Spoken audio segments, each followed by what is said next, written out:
Hey y'all, this is Billy from Perma Pastures Farm. Before we get into it, I want to remind you, if you haven't already, please go and check out the most consequential Kickstarter campaign on planet Earth right now. Please check it out and give all you can.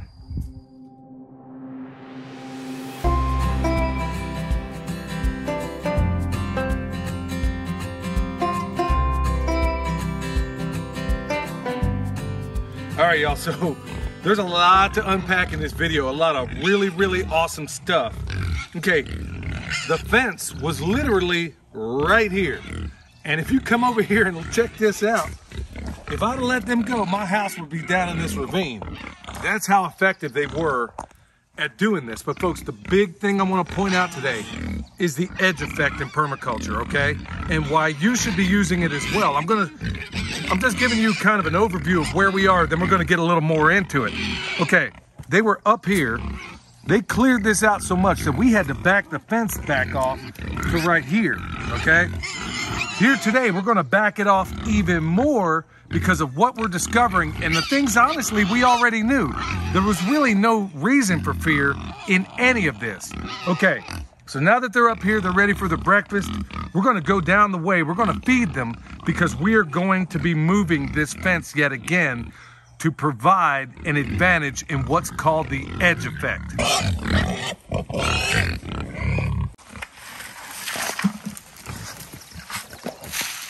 All right, y'all, pigs have been fed, they're occupied. Now we can move the fence.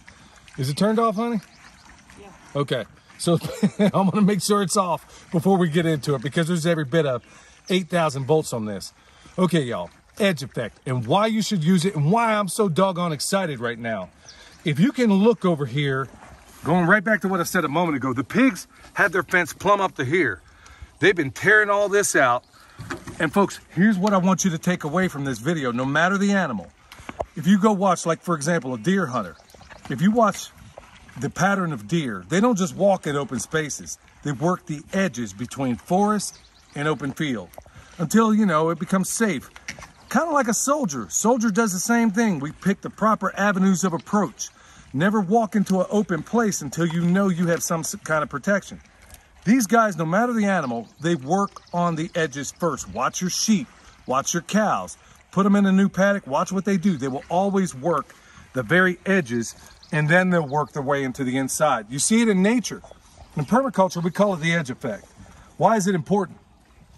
Because everywhere you see edges, where you see two mediums collide, you will see life, you will see action. And that's exactly what we're exploiting right now. We're taking that edge where we were, pigs worked it out, they got it cleared. We pull the fence in, they do the same thing. And in fact, they're making something, if you can kind of look down here, they're making a de facto terrace up here. They got a terrace here. And then now where I'm standing is the new terrace where they're at, okay? This is employing the edge effect. And I feel like a complete dunce to a certain extent because that's the beauty of permaculture. This is why I'm asking so many people to learn more about it. It's taking all of the natural skills that you may already have and you're putting this into an area. You're taking it all to one thing. You're taking it all to one effort. You're focusing it like a laser beam. Let's talk more about it. I got to get this fence moved, y'all, before they decide to come down here.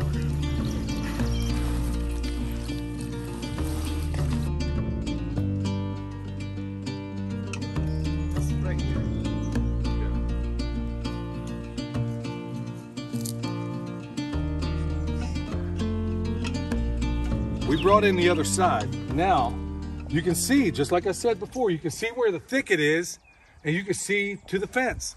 So what do? How do we make that work? We'll just do what we've been doing, is taking that necessary tool out of the toolbox in permaculture, what we know about edge, and using it to our advantage. So we're gonna take this whole fence and we're gonna bring it about into here.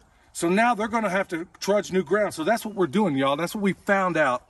And what I had to rediscover, be honest with you. Now, folks, I get a whole lot of ladies reaching out to me saying, how do I get my husband on board? How do I get my son on board? A lot of times, more often than not, it's the ladies reaching out to me, asking, pleading, especially in these times, how do I get my husband on board? Well, maybe we just employ some of the things that he's already going to dig. So if you got a husband who's a hunter, He knows exactly what I'm talking about, okay? In terms of edge. Whether he calls it that is another thing, but any hunter knows that animals prefer to work on the margins.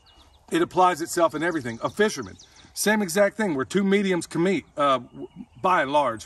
Where two media meet, whether it's the wood in the water and the water itself, whether it's the topography in the water and the stick that interacts with it. It's in those areas where two media collide where all of your action happens. So maybe show your husband this video. Yeah, you guys, watch this stuff, and now maybe they have a little more interest in doing this stuff if you can take things that they already know about and can apply to this. Or you can just be a man and take care of your family. So with that said, now before the pigs get uninterested where they are, we're going to go ahead and walk this side of the fence in, and then we'll pick it up again.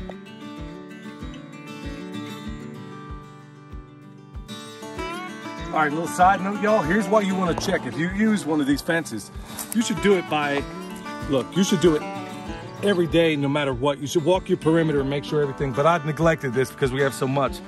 Look, no excuse. If I let this go another couple of days, they'll be walking right out of here, then I got a big problem. But remember, that edge effect, everything they do is going to work on the downhill side. They're going to push it downhill. So look at this fence. Not an impossible fix, but it needs to be fixed.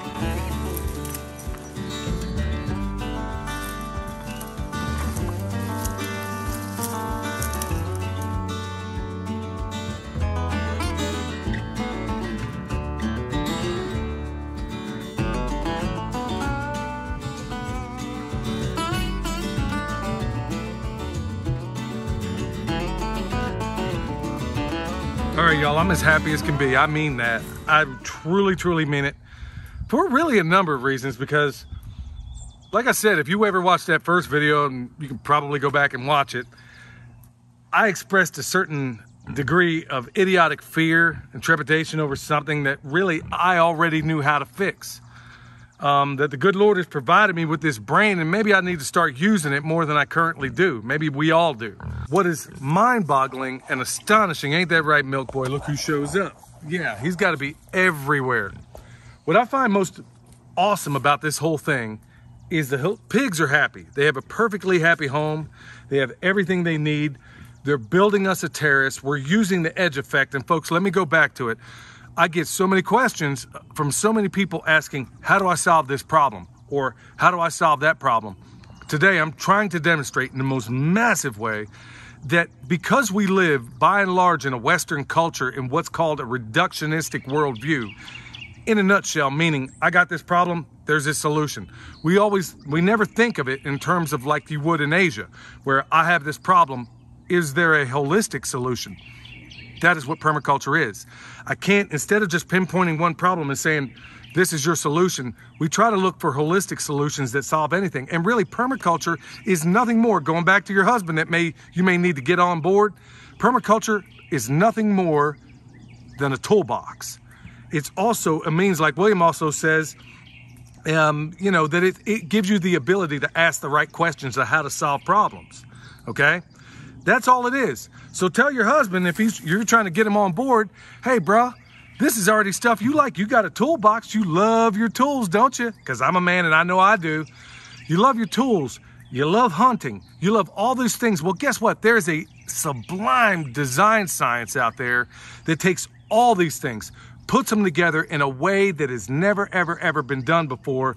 Yeah, I know there's going to be those that argue, oh, this is the way the ancients did it. And it is, and it is.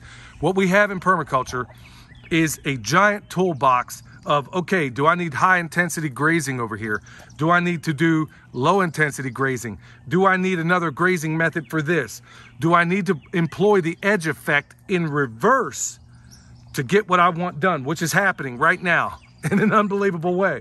You can see it from the aerial view. You're taking all these different things. You're zoning, which is another big problem that I see out there.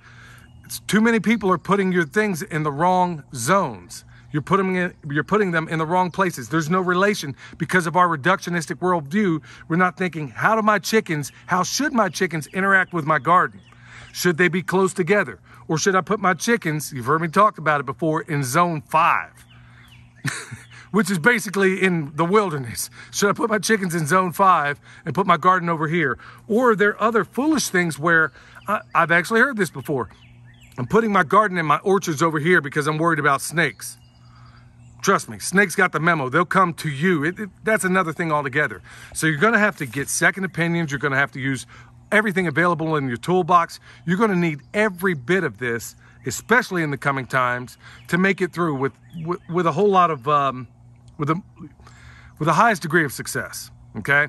So husbands out there, if you're watching this, your wife probably said, hey, watch this guy. He's gonna dog you. And that's really not the case, y'all. I'm trying to get you to recognize that there are things out there that you might be a little bit on board, just like it took for me to get on board when I realized, whoa, there's already this overlap in the things I already love. So there you have it, y'all. Hey, if you stuck through this whole time, there's a pig giving me a little amen over there. Look, if you got through this video at this point, hey, good for you. Thank you very much, and we thank you for your support. Guys, get loose or get lost. Actually, don't get lost. Stay with your family. Just quit watching the football games, okay? Anyway, with that said, if you need anything, you need the world's best deer repellent called Bone Sauce. We make it right here at this farm. Got it at the website. You need comfrey? We got that too. Also, y'all, if you need anything down below, like Jason's chicken butchery class, we got it there. In these times, I can't think of a better need for a EMP shield. We also have that included down below. Anything you need, y'all, we got it. No matter where it is, I hope this video is a blessing to you. Sometimes it means, you know, I'm going to lose subscribers because I am trying to tell you the truth. And I understand that. Some guys are going to be like, you know, forget this guy, probably harsher words. I don't care. At least I will not go to my grave wishing that I would have said this, wishing I would have admonished the people that need it.